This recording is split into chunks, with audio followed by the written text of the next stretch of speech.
When technology gets better. This week, I'd like to talk about one of the hottest technologies out there, virtual reality. You may not agree with me or agree with this trend that virtual reality is not that as big as we thought. It's hard to say. Probably 2 years ago, people expected virtual reality to be the next big thing, but actually, it really didn't happen that way. We actually now I see it like more of augmented reality, not necessarily VR. So it's kind of hard to say, but still, it's important for us to understand this virtual reality and what scholars have told us about this technology or this new space. So we can go back 1965 when Ivan Sutherland shared his vision of the future about this like technology. So the future uh, he envisioned was about this ultimate display. So the computer display of tomorrow would not just look like the real world; it would feel, respond, and sound like reality too. So creating that virtual reality is what computer researchers should see as their ultimate goal. So if you kind of look at history of computer science or computer engineering, yes, there was this group of people who envisioned, okay, the future is about creating this ultimate display. So not necessarily just displaying text or image or graphics or whatever. It actually mimics or recreate this like a new word. So they really didn't use the term virtual reality, but 1965, Ivan Sutherland's vision is like creating virtual reality. And then there's another actually people, like some other people kind of envisions the future of computer science or computer engineering is actually creating something that mimics our human brain. So there's another group of people who studied more about AI or artificial intelligence. But it's kind of interesting for you for us to think about. Okay, actually, 1965 is almost like 50, more than 50 years ago people actually envisioned this virtual reality. So I'm going to show you a few clips about the virtual reality of these days. Okay. Oops. Okay, this is one of the example. Okay, so Number 1109, time of occurrence Friday, 1506 hours. Set location, run a contact search for future victim Leo Crook. The witness is ready to preview and validate number 1109. Ready when you are, John. Standing by. this is from Minority Report. Oh, I love this part. This is I've got not no really address, last known otherwise. virtual reality. No tax returns for the last 5 probably years. it's like mixed Okay, see, I see. reality Maybe he's got a record. or augmented reality Looks like federal housing, concrete, with glass, egg crate. enhanced It's unclear. user interface. But this one obviously I got 6 gives us licenses. an Where do you idea want? Over here, please. about what people envisioned about or imagined about these types of interface and display.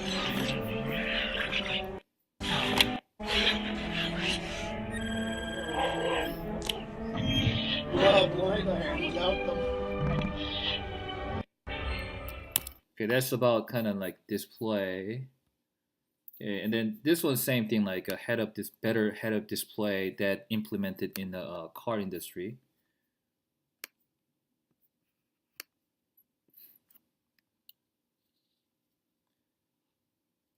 So still kind of these are kind of mixed reality, but I kind of want you to yeah understand like this different types of display and eventually these types of technologies well is especially in game industry kind of picked up by this VR people and implemented in game. Okay.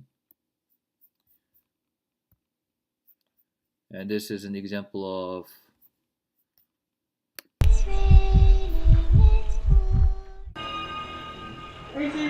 virtual reality.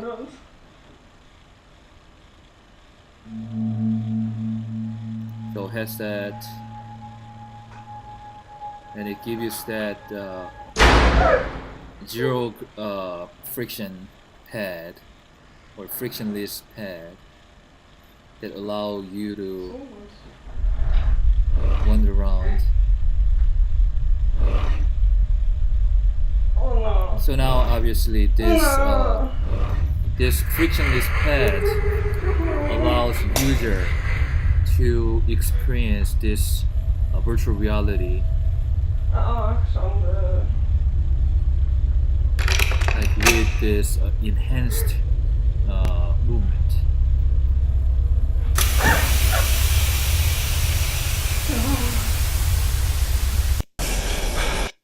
Do you see that? And there's another example.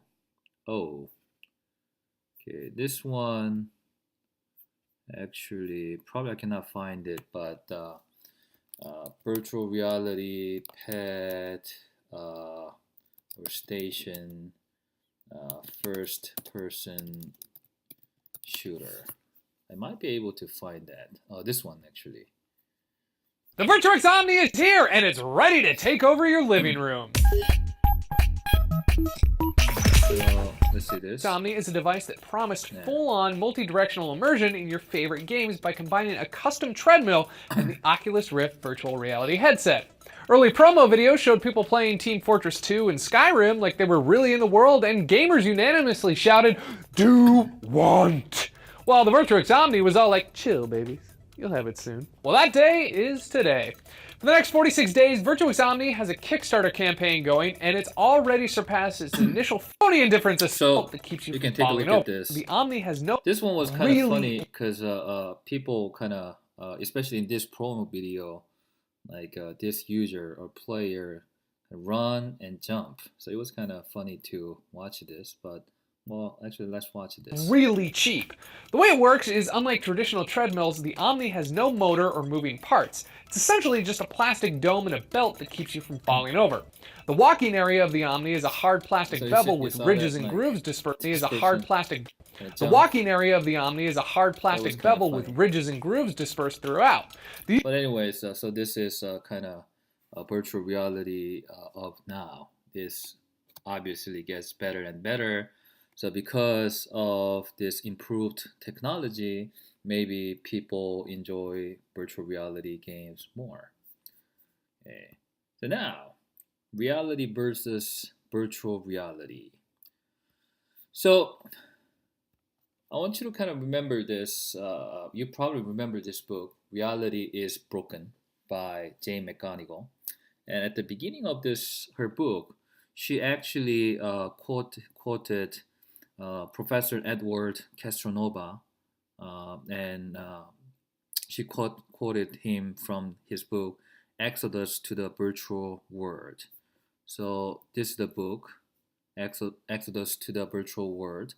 So Professor Castronova actually in this book he talks about like mainly kind of like economy and currencies in virtual world.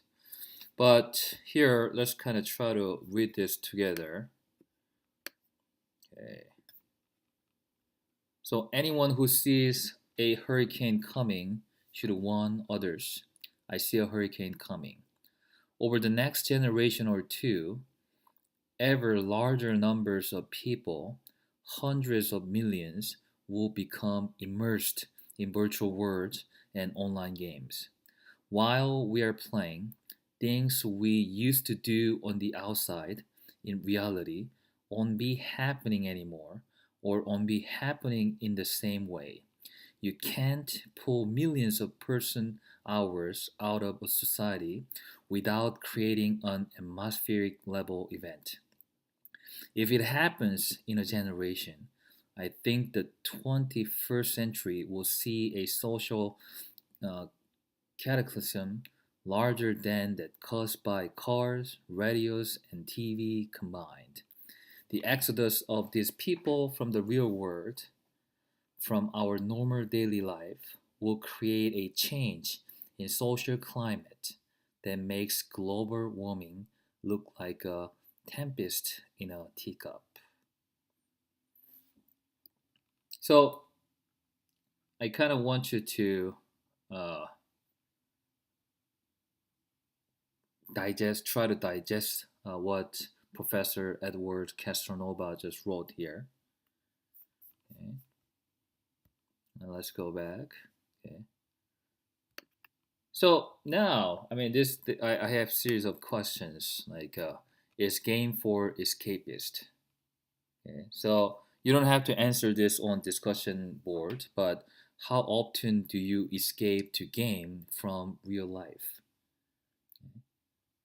So maybe now the notion of being an escapist is kind of different because now we do have this notion of casual game. So you don't have to escape to a game for hours and hours. Instead, whenever you get tired, maybe, oh, I just need like a little getaway for 5 minutes, or like 15 minutes from work. Then you play casual game for 15 minutes. That can be possible. But we still have these people. Sometimes people, not always, or it doesn't apply to everybody, every gamer. But sometimes it's true that people want to escape from the reality, and they tend to uh, like play more game. And in a sense, whenever you are immersed in this game environment, sometimes people can alienate themselves from the society and only focus on this game. Right? So, in a sense, I mean, I still believe there are many people who try to escape from mundane reality, okay, to this game world. And when we have the ultimate display, game might offer most of what we can do in real life. Then can the ultimate display replace the reality? Okay. So as technology gets better, yes, maybe. Maybe there will be this threshold. Oh, maybe it's better. It's better for us to play games instead of like having this, I mean, real life in the reality. Who knows? Who knows? And when we have the ultimate display and necessary technology, game might be able to offer more than we can imagine. Do you think there will be people who would rather live in a game if we can download our brain into the computer system and let them live there forever? So this is a question. Okay, do you think there will be people who would rather live in a game if we can download our brain into the computer system and let them live there? So it's I guess, I mean, this is a question we can apply to any like high tech, like this technology stuff. For instance, uh, I'm sure in few decades we can send people to Mars. Well, maybe not in few decades, maybe like in few generations. But then there will be this question: like, do you think there will be people who would rather go to Mars and live there, right? So, in a sense, it's kind of ask you to make a decision, like when there's this technology available. Uh, would you, or do you think people will take advantage of it? This is new, and obviously there's going to be opportunity cost. Okay, but here, do you think there will be people who would rather live in a game if we can download our brain into this computer system and let them live there? Okay. So in a film, there are many films or animations about these uh, types of uh, the rhetoric. So 2014 Transcendence was a movie that this person uh, kind of find a way to download our memories and the how like our brain basically. Okay, so uh, mm, not necessarily in few decades, but eventually maybe we will have that types of technology. Then would you rather live there?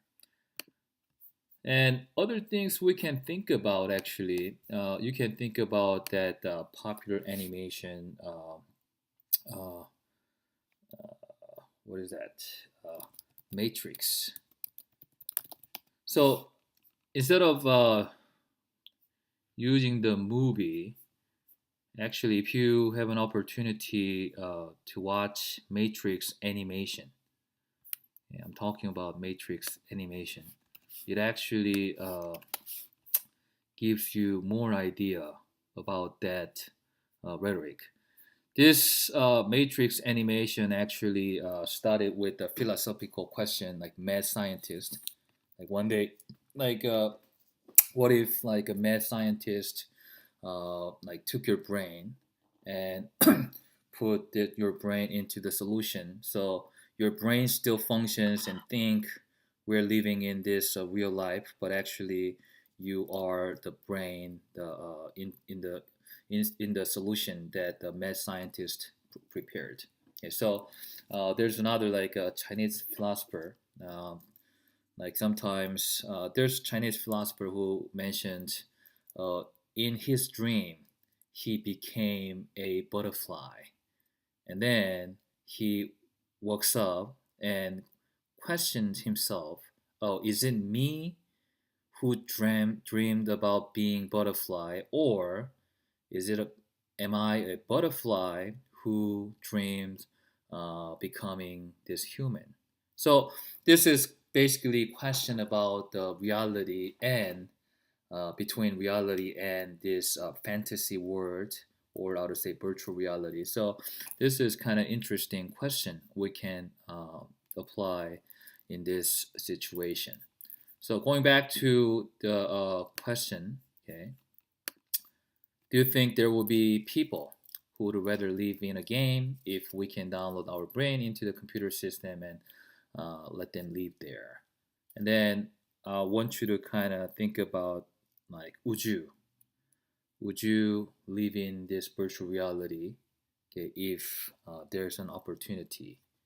So in a sense, I mean, like I don't want you to write like a really long response, but this is an interesting question to ask ourselves.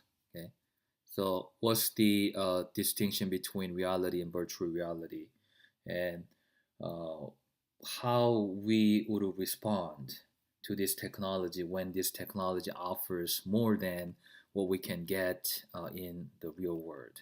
So I actually wanted to find. I haven't watched this movie yet, Ready Player One. Okay, but I'm assuming that even though I didn't watch it yet, uh, I think I know the general plot, because this is about like this boy getting into virtual reality. So like this could be our future when technology is ready to offer more than what we can get in the reality.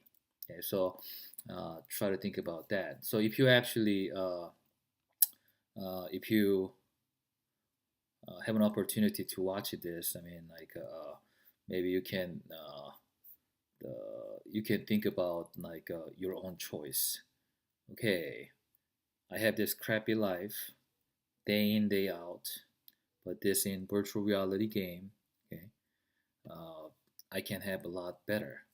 Then, uh, is it still meaningful to maintain our lives, daily lives in reality, okay?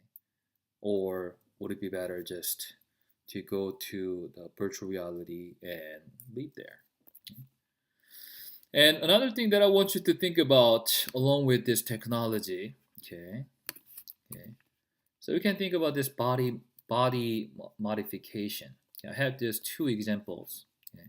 So in a sense, uh, you can still connect this body modification to living in virtual reality because there has been many attempts to improve our body utilizing technology. So ultimately, if we can find the way to download our brain and to live forever, maybe that might be kind of ultimate goal of body modification to improve human body using technology. So two people that I can share today would be Stellark. He's an artist, very interesting artist. Okay. So this guy, I think he's crazy. Okay. So what he did, okay, he started as kind of like a who mixed activism with art. So he did much like performing art, okay, and then he basically tried to I did do this kind of crazy stuff. So basically, like he tried to show the tension, and by kind of hanging himself that way to generate tension and show the pain and all this kind of stuff. And then it's truly crazy because he want to utilize technology to modify his body. So like one of the project he did was this. Okay, so he actually wanted the implant this third arm, like robotic arm, to his body, but actually he didn't get the approval from the government, so he couldn't do it. But he actually still kind of create this robotic arm and then kind of attach it to like his body this way, so that like he has two arms. And then he did another crazy thing. He actually grew like this ear, okay. So and then he implement this ear into his body. Okay. So crazy guy, truly crazy guy. And then he tried to utilize this technology to create this, well, expand his ability to walk. So he create this. I mean, this guy is crazy. But again, like the theme is body modification, okay, utilizing technology, and then maybe again in near future, okay, we will face these types of question. Okay, how can we? What's the like a limit? Okay, what's the limit of modifying our body utilizing technology? Okay. So very interesting person. So whenever you have chance, kind of Google him and try to find out more about him. His name is Stellark, Stelarc. Very interesting person. And second person that I would like to introduce is Kevin Warwick. He's a professor of cybernetics in I forgot the university, but he is British, and like he is kind of another crazy guy. Okay, so he tried to create, well, kind of did the same thing, robotic arm. Okay, and what he did, maybe I can find it somewhere. Maybe not here, but the first project he did was he implanted a little like a prop inside of his body. So whenever his wife kind of passes by him or comes near, he get this electric jab inside of his body. So that like he said like, oh, like I get this signal when my wife is near, and then I get this shock it's like a kind of love or that affections. Yeah, I mean, yeah, he's crazy too. And another thing he did is this one. He actually put okay, this little probe inside of his body, okay, and then this one like somewhere here. Uh, so what he did now, this one sent this little probe, uh, this little probe uh, sends signals to this robotic arm. So this robotic arm actually mimics, okay, the his movement. So same thing, like he went through that operation, okay, and then so like they put this prop inside of his arm, and then if this surgery didn't go through or didn't like if it fails, he couldn't. Probably he get like paralyzed, like his arm, but he did it, and then the it kind of worked out, so he could control this robotic arm. And another thing he did, he created this robot rat with a biological brain. So let's kind of watch this. If the machines do ever take over our planet, it's likely they'll look back on ancestors like this little fella with an understandable amount of embarrassment. But, though it may not look it, this is a biotechnology breakthrough. Every time it bangs clumsily into the wall or someone's foot, it remembers. And it does that because it has an animal brain. A rat's, to be exact. This robo-rat is the creation of the University of Reading, and the scientists are very excited indeed. What we've done here at University of Reading is take it a whole step further. We got the robot learning. That's something nobody else has done. So it's absolutely fantastic. The neurons from the rat's brain are put in the robot and linked up to electrodes. The brain makes decisions which are fed to the robot's motors. The hope is that scientists will get a better idea of how we remember and how to help people with diseases like Parkinson's and Alzheimer's. But of course, any breakthrough involving a marriage of animal and machine opens an ethical can of worms. And as smart as Robo-Rat may be, it's unlikely it'll be challenging humans for supremacy of the Earth just yet. So very interesting concept. Okay, so this one actually goes to the question like, yes, it is kind of possible for us to use our brain. Our brain can be implanted into the robotic body or something. I mean, yes, I'm talking about like a really, really far future, but it may be possible. Then we face this philosophical issue. Okay, if like how much like human body is required to be human, right? So if you think like oh, to be a human, like we have to have like this 100% human body. Okay, then what if like you have like two legs amputated? Then are you like is that person like 80% human? Maybe not, right? So it's kind of it opens up this new. I mean, it opens up like a new set of questions. But I kind of want you to think about, okay, what if we have really convincing virtual reality game, like eventually, okay? Then, like, what's the justification for us to live this harsh life in reality? Okay? Or would it be just better, like, just to go into the virtual space and enjoying that virtual world? Okay?